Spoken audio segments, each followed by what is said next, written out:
Welcome to the story of the Elder Scrolls V Skyrim. Like you've never heard it before. This story isn't told by the one Dragonborn that masters all, but told to you through the eyes of many different characters.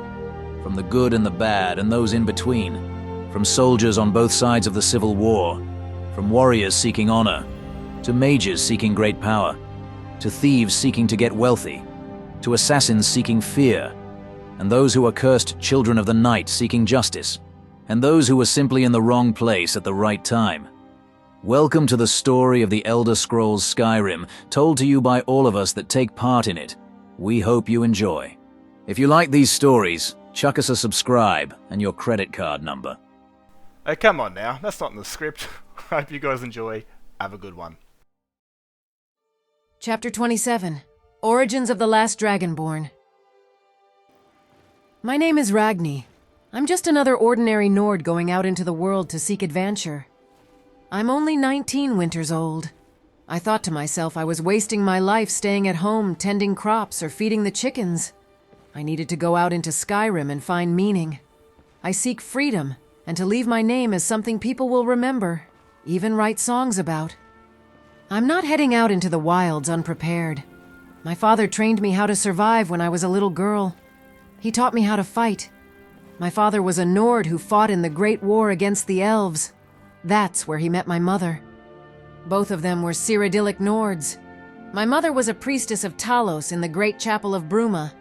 My father grew up in a city called Kvatch. They got married in the war. And when the war was over, the Empire had to outlaw Talos because of the Dominion. The Empire offered the Nords gold or land to ease their anger. All the good that did.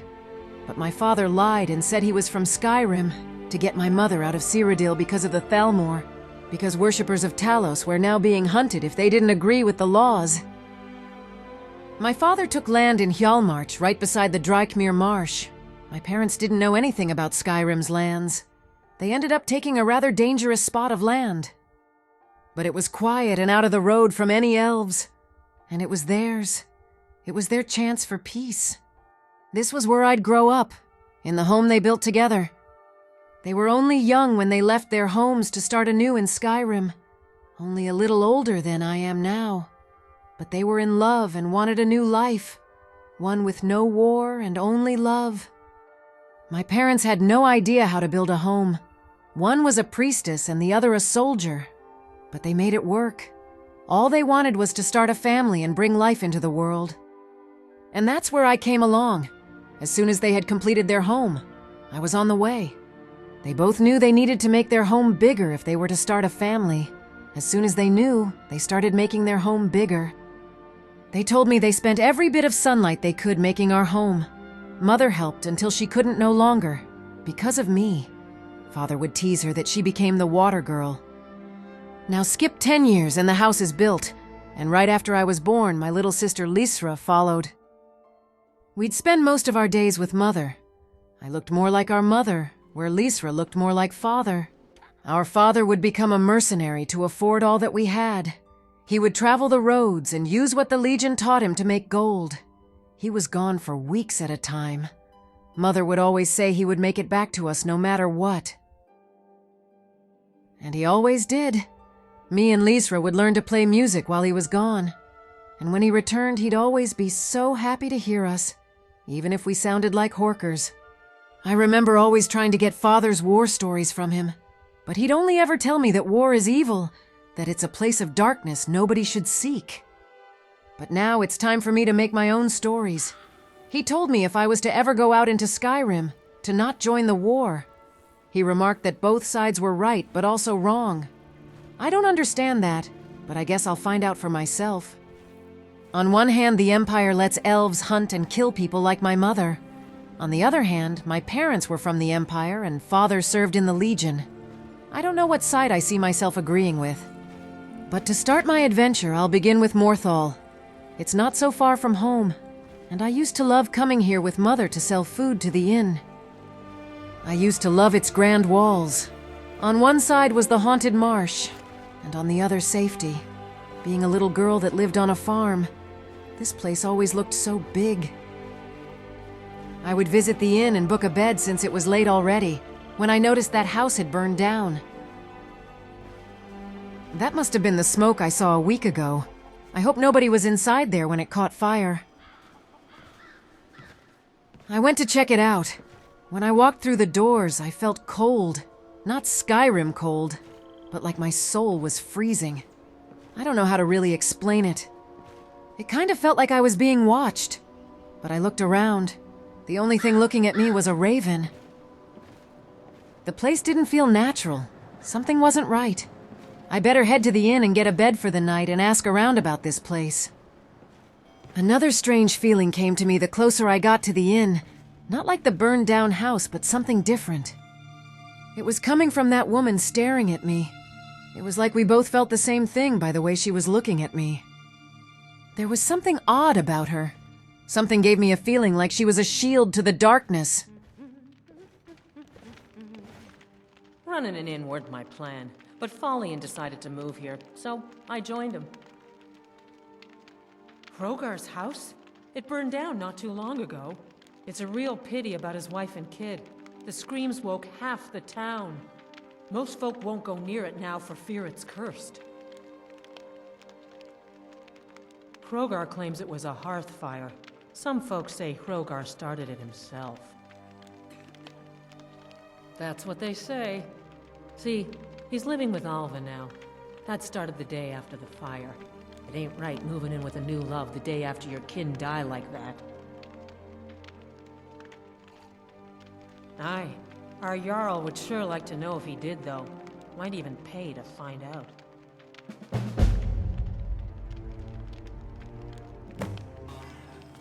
I was on my way to the Jarl to ask if I could help with Hrogar's house. If this man really did kill his wife and child, I'll make sure he pays for it. Thank you. Hrogar's house fire? Well, he lost his wife and daughter in the blaze. My people believe it to be cursed now. Who am I to gainsay them? Hrogar blames his wife for spilling bear fat in the fire. Many folk think he set the fire himself. Lust can make a man do the unthinkable. The ashes were still warm when he pledged himself to Alva. On rumor and gossip? No. But you, a stranger, might find the truth for us. Sift through the ashes that others are too fearful to touch. See what they tell you. Should you prove him guilty or innocent, I will reward you. Hrogar's fate is in your hands. It was getting late. I got so wrapped up in this house being burned down that I forgot to book a bed for the night. I better go and do that, and unpack. The Jarl gave me permission to find out what happened. I'll go back to the house tonight. I have a feeling that I'll find what I'm looking for when it's dark.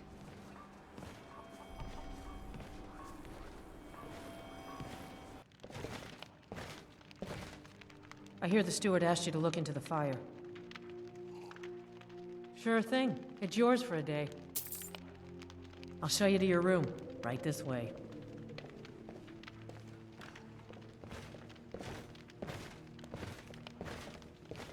Let me know if there's anything else you need.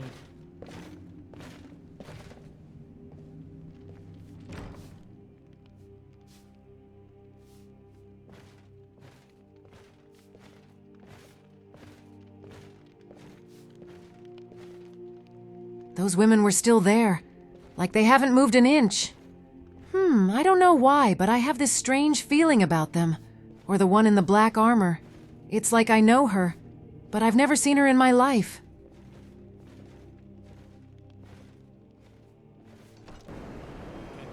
I was off to check out the burned-down house during the night.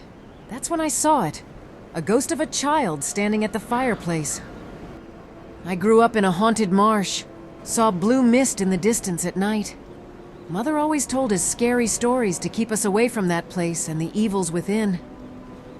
But when I saw that girl, I saw Lysra. That little girl didn't look evil, but like she needed help. Who's there? Is that you, Father? Helgi, but Father says I'm not supposed to talk to strangers. Are you a stranger?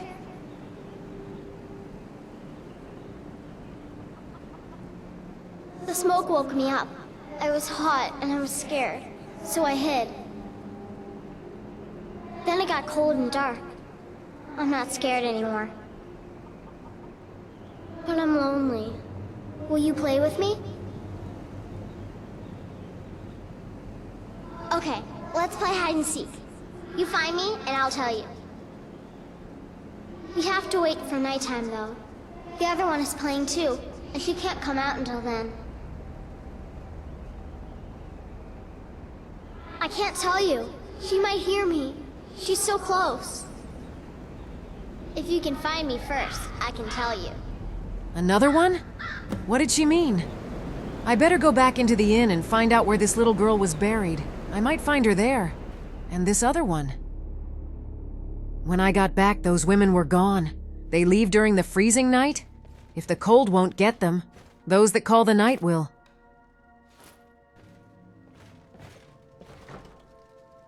This innkeeper knows a lot. Maybe she'll know where Helgi is buried.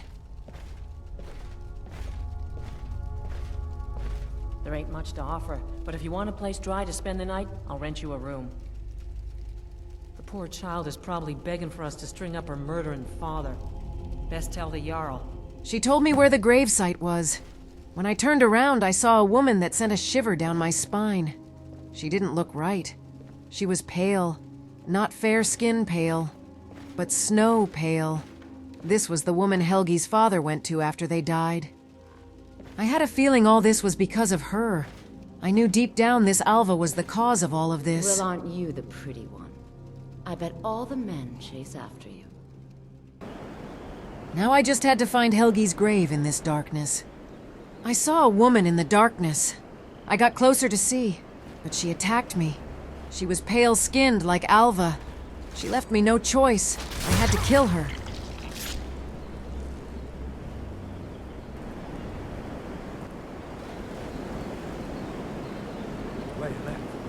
She's dead. He's speared. She's a vampire. She's dead. Leolette is dead. Leolette. I thought she left to join the Stormcloaks. Oh, my poor Leolette. She began to spend a lot of time with Alva. Yet just a week before, she despised her. In fact, the night she disappeared, she was supposed to meet Alva. Alva told me later that she never showed up. I never got to tell her goodbye. You think Alva? But that means... Ye gods! You think Alva is a vampire? No, you're wrong. You must be wrong. Leolette may have met her fate out in the marsh. I refuse to believe Alva had anything to do with this. There is no way you can prove it to the Jarl. Vampires? I hate vampires. They are disgusting abominations. There's nothing worse than a blood-sucking vampire. Alva was one of them, I just knew it. I went back to the inn to confront her, but she wasn't there. So I went to Alva's house.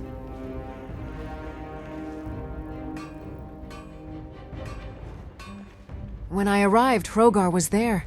I went to tell him about Alva, that she was the one that killed his family, but he attacked me. I tried to tell him, but when I looked into his eyes, I saw nothing. I had no choice but to kill him. I felt odd. He was the first person I had ever killed. Leolette didn't count. She was a creature and not a person. I felt horrible, because deep down I knew that wasn't really him. He had been bewitched. But it was him or me. I went down into the basement and found a coffin. I knew she was a vampire. Inside, she left her journal. How she met a vampire and fell in love, then became one. And how she enslaved Hrogar and turned Leolette. How she planned on turning all of Morthal into her new lover's blood cows. I would head straight to the Jarl and inform her of Alva and her plans. Alva? Didn't think she had it in her. I assume you have proof? Can't go making accusations like that without proof. So it's true, the traitorous bitch. Morthal owes you a debt. Here, you were promised a reward for solving the crime, but I need one more favor from you. Morthal is still in danger. The journal mentions Movarth, a master vampire I thought was destroyed a century ago. I'll gather together some able-bodied warriors to clean out Movarth's lair. They'll be waiting outside for you to lead them.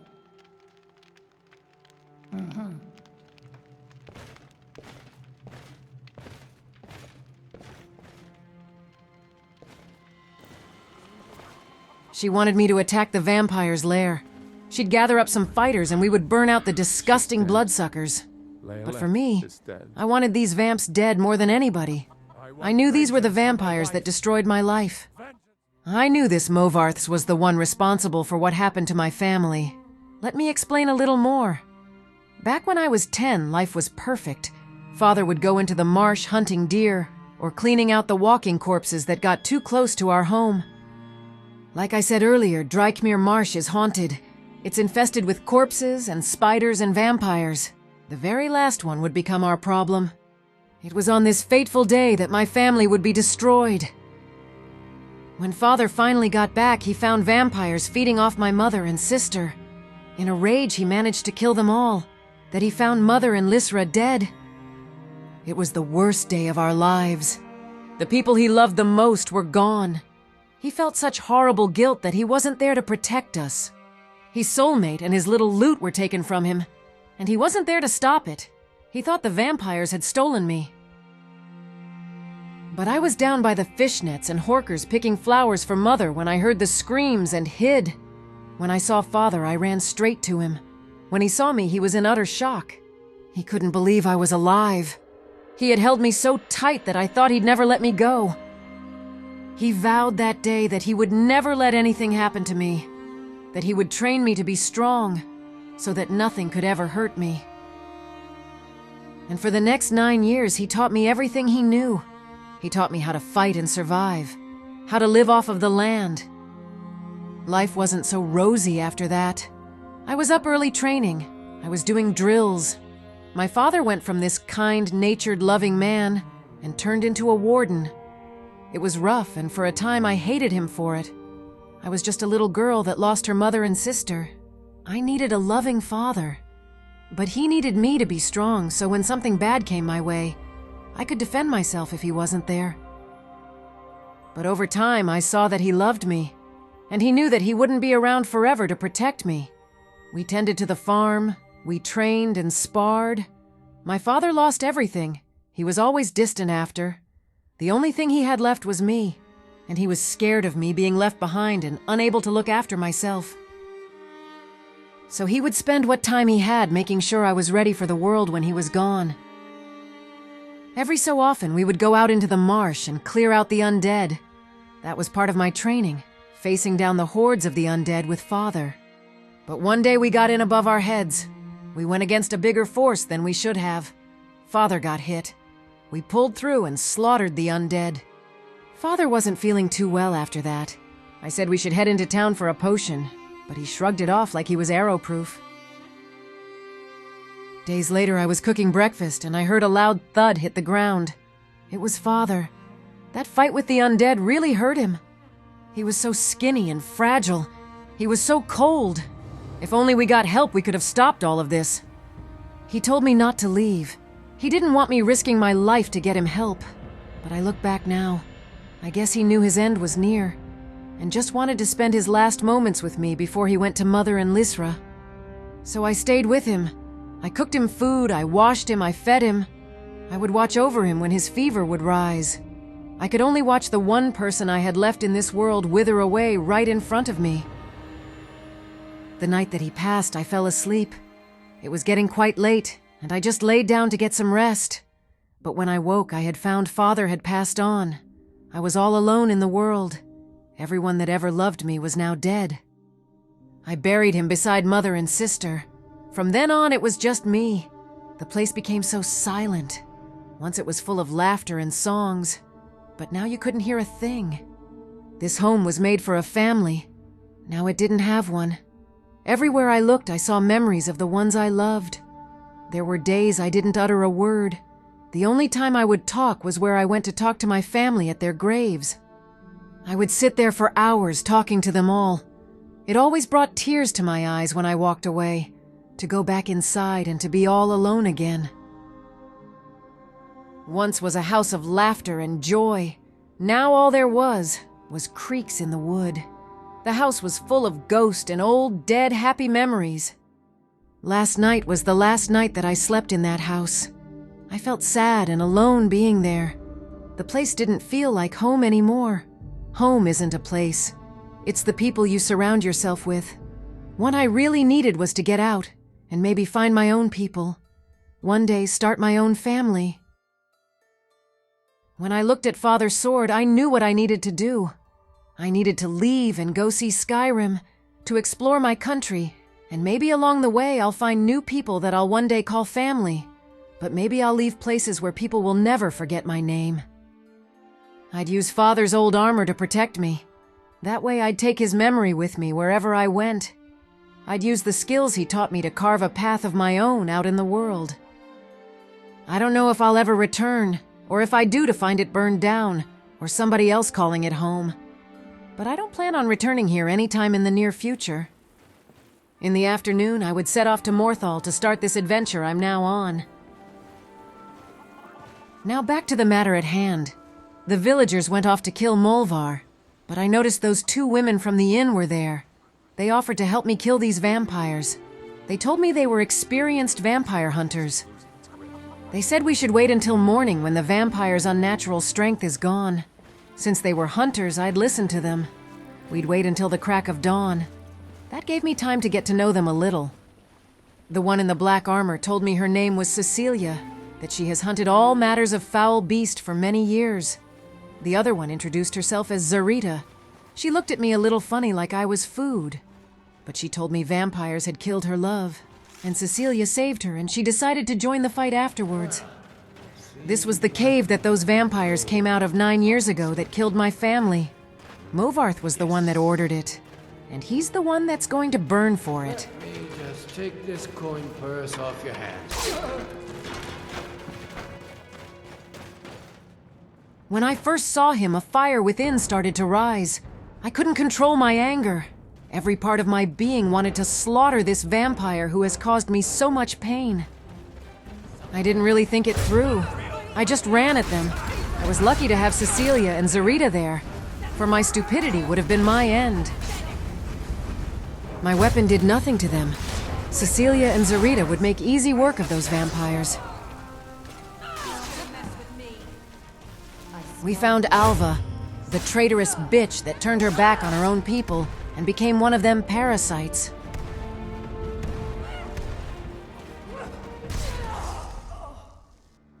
Cecilia told me the only real way to kill a vampire is to turn them to ash with fire, or take off their head. So that's what Alva would get, the very same flame that took the rest.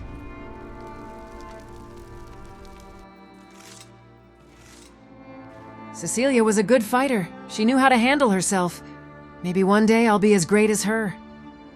The job was done. Movarth and Alva were put to ash. Morthal was now safe from the threat of vampires, and I was extremely tired from it all.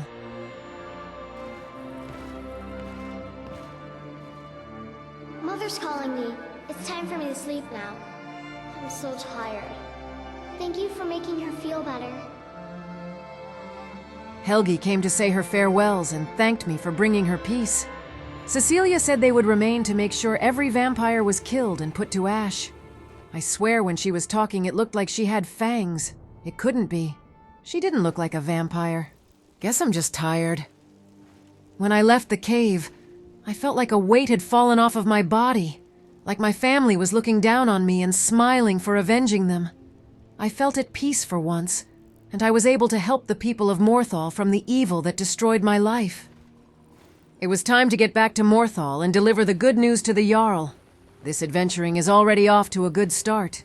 Day 2, and the people of Morthal won't forget my name.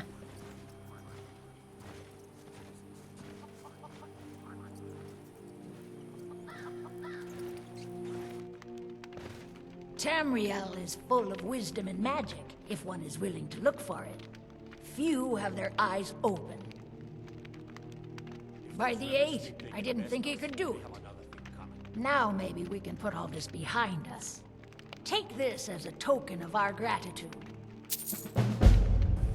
I had earned a name for myself with the people of Morthal, and some gold to aid in my travels. But first I needed to rest and sleep, and see where the road takes me when I wake. For tomorrow is another adventure, and along the way I might be able to help people.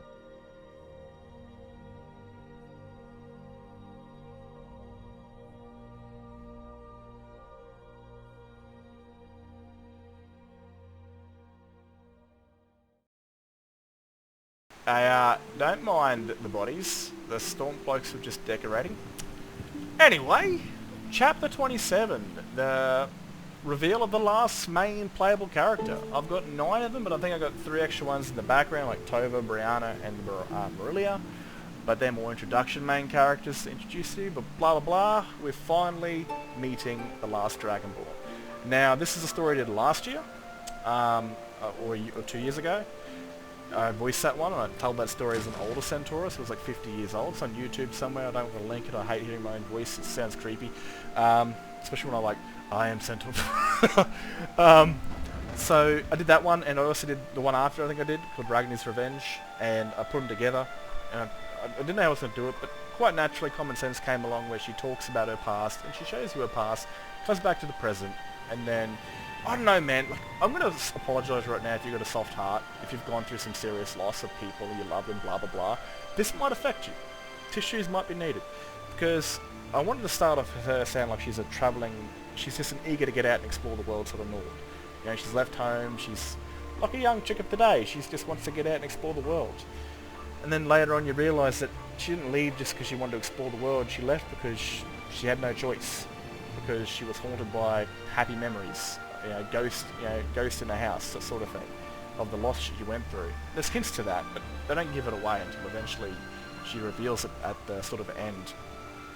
Before she hunts down the man she believes is the ones that sent those vampires to kill her family. So anyway, it's finally good to have her out. You know, I finally got a new intro because I'm able to have all 8 characters out, the main 8 playable characters. And I'm sorry for actually the start of this, because she goes, adventure. She sounds like she's fucking Scottish or Irish. That's because I put an A in there instead of an E, but I was too lazy to fix it. So I was like, whatever. She can have a bit of a Scottish accent for a tiny bit. And yeah, oh man, I don't know what else to talk about. So, a few things have changed since the last story. I think I kept the house small the last playthrough, and I've increased that. I removed one of the children, so she no longer has an older brother, and the house got expanded to kind of fit the 2 kids. Immersive-wise, I think that's a lot better. Now, the whole entire basis of this story, the whole entire reason for it, is every player, when we're creating a character and race menu, when we're deciding what race do we pick, what gender do we pick, we're always thinking in the background who they were, what they did, how'd they get here. Now, I chose a Nord because it's Skyrim, and I'd always played a male Imperial Dragonborn, which is Senturos, for 9+ years, and I thought it'd be good to change it up and actually make it a Nord, a native of Skyrim. That gave me the ability to be, a native of Skyrim, but also tell a backstory that I could actually tell you, because there's no provinces out there yet that are fully explorable beyond Skyrim or even Skyblivion. So the best thing I could do was do a native one and tell you that story that I imagined in my head when creating the Dragonborn. This was inspired by many things like Avatar: The Last Airbender, with the Chosen One being born, and they're the only one that can save the world, and they'll need a team in the future, so the Dragonborn is not going to be a Futhrodar maniac day one. It's going to take her some time, when it eventually comes, still some time off. She's going to just enjoy being an ordinary Nord, and she's going to gather allies and friends, and she'll grow more powerfully over time. But yeah, it's kind of inspired from Avatar: The Last Airbender, Legend of Korra, and of course, what I imagined a young female Nord at the age of 19, what she went through, and how she became the last Dragonborn. Bethesda are very picky with their words, and I believe okay, they said the last Dragonborn, they go and add another fucking Dragonborn. But I believe that the last Dragonborn will legitimately be the very last Dragonborn in the Elder Scrolls game series, or whatever the hell. I believe they are done for. So she won't have a child. They are done. They kind of mean what they say when they say the last Dragonborn. And probably destined to die throughout the series or disappear or whatever. But I've got ideas for that, why she'll be the last Dragonborn. And it's a good thing from Kathleen Kennedy. Put a girl in it! Make it gay! So that's kind of the idea of that one. But yeah, she's just this entire story was kind of what you see in your head when you're creating your character, you know, in race menu, what you imagine, and I was able to physically make it and create it and turn into something other people could see. So that's kind of how I went with that one. I hope you guys have enjoyed, and give it a like if you liked. If you know other people that might enjoy this sort of stuff, share it out, because the more people that get to see this... Oh my god, I'm screaming black. The more people that get to see this, the funner it is for me to make it, because again, I want people watching this, and I don't get paid for it at all, but I like people enjoying my stuff, and if they enjoy this sort of stuff, share it with them. If you liked it, leave a comment, or like it, or dislike it, whatever. But if you've got thoughts, drop a comment, and we'll have a little discussion about it, and even show me your ideas for your Dragonborn, because again, I might steal your ideas for a side character. I won't steal your Dragonborn, but you know, I'm always looking for interesting ideas, especially for male characters, because I've got a lot of female ones. Like modded armors that kind of suit us aesthetic, that kind of gives them a background. Like the one that Fudge Mummet did a while back, where it was like a high elven samurai, and I'm always looking for sort of male armors that kind of fit that aesthetic and create a unique character. But anyway, I'm out of here. I've talked too much, and I'll sidetrack myself. And have a good one, and catch us later.